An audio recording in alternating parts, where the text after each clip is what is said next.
किशनगंज में छात्र और शिक्षक के बीच शर्मसार कर देने वाली घटना। किशनगंज में शिक्षक ने बनाया छात्र को हवस का शिकार।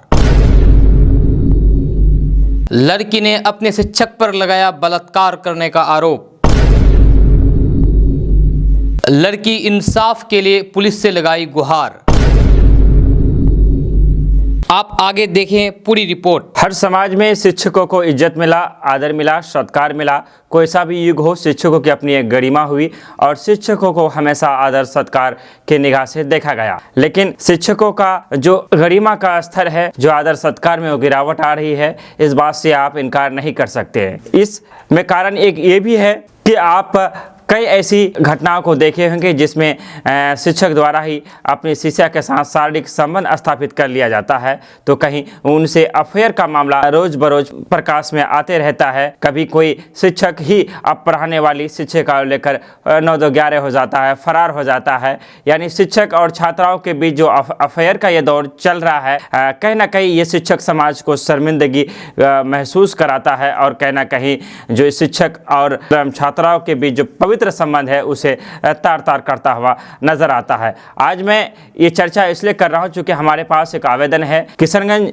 जिले के किसी थाने में आवेदन दिया गया है, जिस आवेदन में इस बात का चर्चा किया गया है कि एक छात्रा है, उन्होंने आवेदन दिया है, एफआईआर किया गया है मामले में। ये एफआईआर 22/11/2022 को किया गया है और इसमें घटना का जिक्र किया है, जो घटना 29/9/2022 को घटना अंजाम दिया गया है।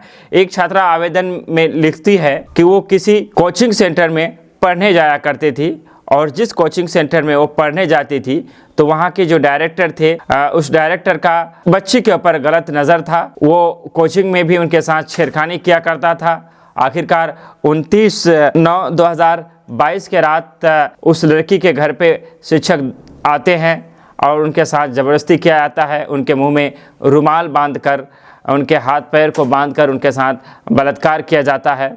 आवेदन में इस बात का भी चर्चा किया गया है कि ये सिर्फ एक दफ़ा नहीं बल्कि शिक्षक द्वारा अपनी छात्रा के साथ 4-5 बार बलात्कार जैसी घटना को अंजाम दिया गया। छात्रा अपनी आवेदन इस बात का जिक्र करती है कि एक रोज़ उनकी छोटी बहन ये देखकर उन्हें बचाने के लिए आती है, लेकिन उनके साथ भी वही सुलूक किया जाता है, उनके साथ भी छेड़खानी की कोशिश की जाती है।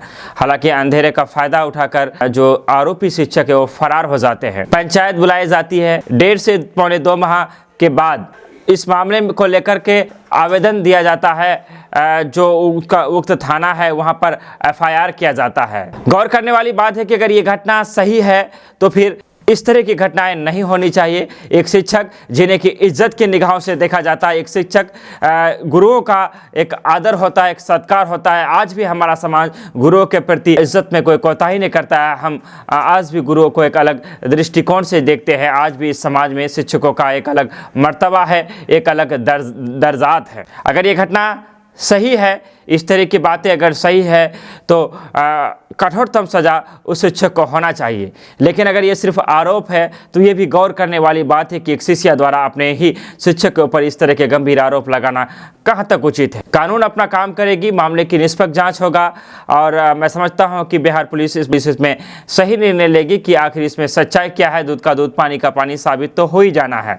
जो लोग समझते होंगे वो समझ गए होंगे कि मैं किस घटना की चर्चा कर रहा हूँ, और जो लोग नहीं जानते होंगे मैं कुछ दिनों बाद घटना का जिक्र कर दूंगा। चूँकि आवेदन की कॉपी हमारे पास है, उस आवेदन को माध्यम बनाकर हम इस बात पर चर्चा कर रहे हैं कि वो शिक्षक समाज जिन्हें इज्जत की निगाह से देखा जाता है, वो शिक्षक जिन्हें समाज निर्माता कहा जाता है, आज शिक्षकों द्वारा इस तरह की घटनाओं का जो किया जाता है, ये बड़ी शर्मनाक बात है। इस आवेदन में एक बात गौर करने वाली है कि आवेदन में जो छात्रा है वो 22 तारीख को आवेदन देती है, यानी 29 की घटना है, यानी पौने 2 माह बाद किशनगंज जैसे जिले में किसी के साथ रेप होता है, वो भी उसके घर में घुसकर उनके हाथ पैर को बांध दिया जाता है और फिर उनका शिक्षक जिनके पास लड़की पढ़ने जाया करती थी, जिनके कोचिंग सेंटर में वो पढ़ती थी, वही शिक्षक उनके घर में घुसकर उनके साथ बलात्कार करता है।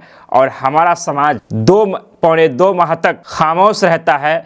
पंचायत बुलाकर मामले का निष्पादन करने की कोशिश करता है। और जब पंचायत में बात हल नहीं होती है तो फिर दरवाजा खटखटाया जाता है, थाने का एफआईआर की जाती है, कोर्ट तक पहुंचाया जाता है। क्या पंचायती के नाम पर जो गिरोह पनप रहा है, जो फूल रहा है, जो फल रहा है, क्या उस पर शिकंजा नहीं कसना चाहिए? क्या इस तरह के मामलों में पंचायत बुलाकर फैसले करने हैं? कहा जाता है कि जुल्म करने वाला उतना बड़ा जालिम नहीं होता जितना जुल्म सहने वाला जालिम होता है। जब इस तरह के जघन्य अपराधों को, मैं बार बार इस बात का चर्चा केडीबी लाइव के चैनल्स में करते आ रहा हूं कि जब बलात्कार और हत्या जैसी घटनाओं पर हम पंचायती का रुख अपनाएंगे तो क्राइम घटेगा नहीं बल्कि क्राइम का स्तर बढ़ेगा। एक मुहिम चलाने की जरूरत है उन लोगों के खिलाफ जो पंचायती के नाम पर एक गिरोह चलाते हैं, मोटी रकम वसूल करने के फिराक में इस तरह जैसी घटनाओं को जो दोषी होते हैं उसे बचाने का काम करते हैं। इस घटना की बारीकियों पर गौर करनी चाहिए कि आखिर 1.5 से पौने 2 माह का समय क्यों लगा? क्या घटना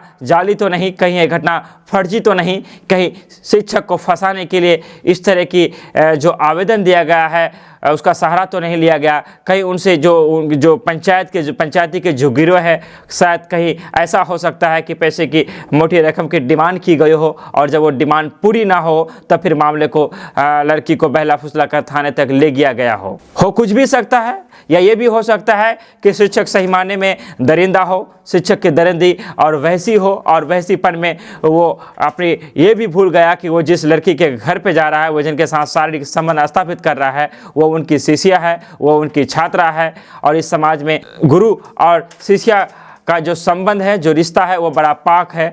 ये एक पाक रिश्ते को कलंकित करने का काम किया है। हम समझते हैं कि कानून इसमें अपना निष्पक्ष जांच करेगी और जो सही चीज़ है, दूध का दूध, पानी का पानी करने का काम करेगा। बहरहाल हम सबको इसमें गौर और फिक्र करने की ज़रूरत आ गया है कि वो शिक्षक समाज जिन्हें आदर सत्कार इज्जत की दृष्टि से देखा जाता था, आज शिक्षकों का गरिमा कम क्यों होता जा रहा है और इस तरह की घटनाएं बार बार क्यों होती है। अगर आप हमें यूट्यूब चैनल में देख रहे हैं तो आपसे हमारी गुजारिश है कि चैनल को सब्सक्राइब करें। अगर आप हमें फेसबुक पेज में देख रहे हैं तो हमारे पेज को फॉलो करें, लाइक करें।